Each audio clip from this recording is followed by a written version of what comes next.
So as you know better than anybody else, the total cost of ownership of a data center, only 10 to 15% is energy. And that's the part you're presumably saving by moving this into space. Most of it's the GPUs. If they're in space, it's harder to service them or you can't service them.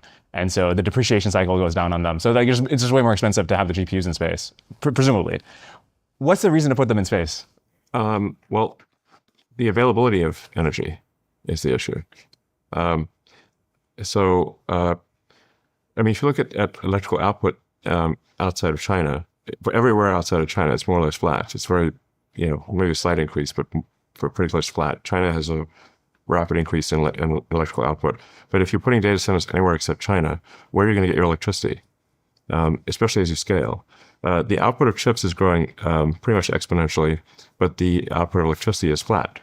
So how are you going to turn the chips on? Magical power sources? Magical electricity fairies? You're famously a big fan of solar. 1 terawatt of solar power, so with a 25% capacity factor, like 4 terawatts of solar panels, it's like 1% of the land area of the United States. And that's like we're in the singularity when we've got 1 terawatt of data centers, right? So what are we running out of exactly? How far into the singularity are you though?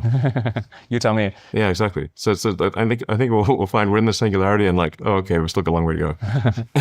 But is the plan to put it in the space after we've covered Nevada and solar panels? I think it's pretty hard to cover Nevada and solar panels. You have to get permits from try getting the permits for that.